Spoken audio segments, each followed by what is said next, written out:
नमस्कार, राम राम साथ दोहरा क्लासेस पर आप सभी का स्वागत है। दोस्तों, राजस्थान कंप्यूटर टीचर भर्ती की विज्ञप्ति जारी हो चुकी है। सिलेबस आ गया है।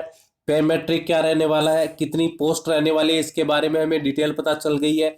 अभी दोस्तों दो सवाल आप लोगों के सामने है। बहुत सारे लोग लगातार कमेंट कर रहे हैं कि इसकी एजुकेशनल क्वालिफिकेशन क्या रहेगी, यानी योग्यता क्या रहेगी।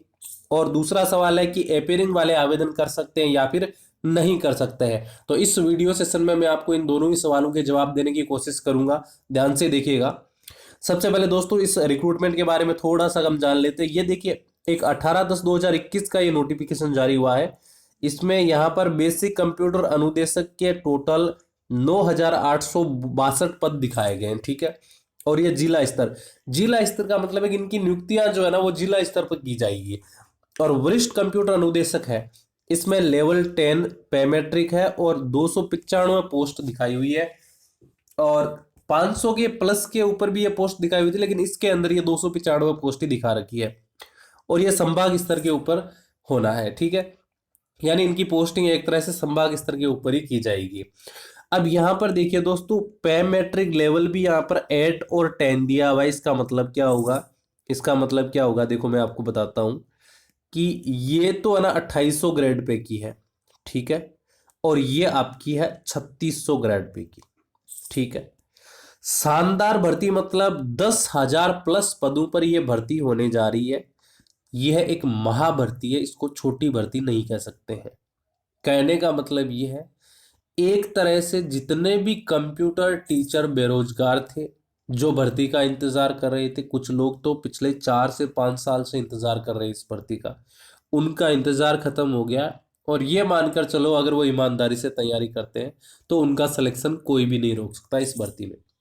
अब दोस्तों आप पूछोगे कि इसका एजुकेशनल क्वालिफिकेशन का क्या क्राइटेरिया है, योग्यता क्या रहेगी, कौन इसके लिए आवेदन कर सकता है। और दूसरा सवाल ये कि हमने ग्रेजुएशन कर लिया है, हम एपीयरिंग में हैं, हम अभी पीजीडीसीए कर रहे हैं, हम एपीयरिंग में हैं, तो क्या हम आवेदन कर सकते हैं या नहीं कर सकते हैं। तो इसके बारे में मैं आपको बता देता हूँ। देखिए, योग्यता की अगर मैं बात करूं तो मैं ऊपर के स्तर से स्टार्ट करता हूं। ठीक है। देखिए, सबसे पहले आ गया आपका बीटेक। बीटेक में CS, IT, ECE, EIC, triple E अगर आपने किया है तो आप इसके लिए एलिजिबल है। एमटेक आपने किया है CS, IT, ECE, तो आप इसके लिए एलिजिबल है। BCA आपने किया है, MCA आपने किया है, BSc आपने किया है CS और IT से, तो आप इसके लिए एलिजिबल है। इसके बाद में देखिए, MSc IT CS, आप इसके लिए एलिजिबल है। आपने PGDCA किया है तो आप इसके लिए एलिजिबल है।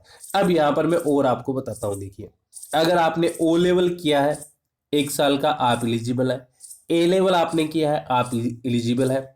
पॉलिटेक्निकल आपने किया है CS या IT से, तो भी आप इसके लिए एलिजिबल हो जाएंगे। लेकिन ध्यान ये रखना है कि आपका ग्रेजुएशन होना कंपलसरी है। ठीक है। आप ग्रेजुएट हो, ये कंपलसरी है। अब देखिए, ध्यान से मैं आपको एक चीज बताता हूं। यहां पर देखिए, आपका ग्रेजुएशन होना कंपलसरी है। ग्रेजुएशन के साथ में आपके पास में कम से कम 1 साल का क्या होना चाहिए, कंप्यूटर का डिप्लोमा होना चाहिए।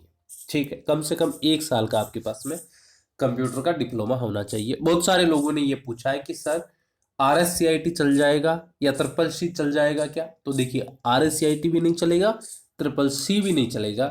कोई भी 3 महीने का या 6 महीने का सर्टिफिकेट या डिप्लोमा नहीं चलने वाला है। कम से कम आपके पास में 1 साल का डिप्लोमा होना जरूरी है कंप्यूटर के अंदर। ठीक है। A level, O level, PGDCA, ये सब इसमें इंक्लूड है। अब आता है अपना दूसरा सवाल। दूसरा सवाल ये है कि सर ये बात तो समझ में आ गई कि क्वालिफिकेशन क्या चाहिए, लेकिन एपियरिंग वाले आवेदन कर सकते हैं क्या। तो देखिए दोस्तों, एपियरिंग वालों का हमें क्लियरली पता तो जब चलेगा जब इसका नोटिफिकेशन RSM SSB के द्वारा जारी किया जाएगा। डिटेल इसका नोटिफिकेशन जब जारी किया जाएगा, जिसमें हमें आवेदन तिथि के बारे में भी बताया हुआ होगा और भी बहुत सारी इंपॉर्टेंट बातें उसमें बताई हुई होगी। मेरा ये मानना है कि जब नोटिफिकेशन आएगा तो डेफिनेटली उसके अंदर क्लियरली मेंशन होगा कि एपीयरिंग वाले आवेदन कर सकते हैं। और डॉक्यूमेंट वेरिफिकेशन तक आपका एजुकेशनल क्वालिफिकेशन का क्राइटेरिया पूरा हो जाना चाहिए। तो उम्मीद है कि जो लोग अभी कर रहे हैं, जिनका रनिंग है degree, diploma, O level A level जो भी आप कर रहे हो वो भी इसके लिए एलिजिबल हो जाएंगे, क्योंकि गवर्नमेंट को चाहिए कि ज़्यादा से ज़्यादा लोग आवेदन करें ताकि ज़्यादा से ज़्यादा गवर्नमेंट को उसका फायदा मिले। तो मेरे हिसाब से RSM SSB डेफिनेटली एपीरिंग वालों को भी इसमें शामिल करेगा। फिर देखते हैं दोस्तों क्या होता है, नोटिफिकेशन के अंदर ही ये बात पता चल पाएगी, तो थोड़ा इंतज़ार कीजिए। जल्दी आपके लिए वीडियो सेशन आने वाला है जिसमें मैं आपके लिए बहुत सारी अपडेट्स और लाने वाला हूँ। Thanks for watching. मिलते हैं दोस्तों अगले वीडियो सेशन में, तब तक के लिए सभी को जय हिंद, राम राम सा, जय जय राजस्थान।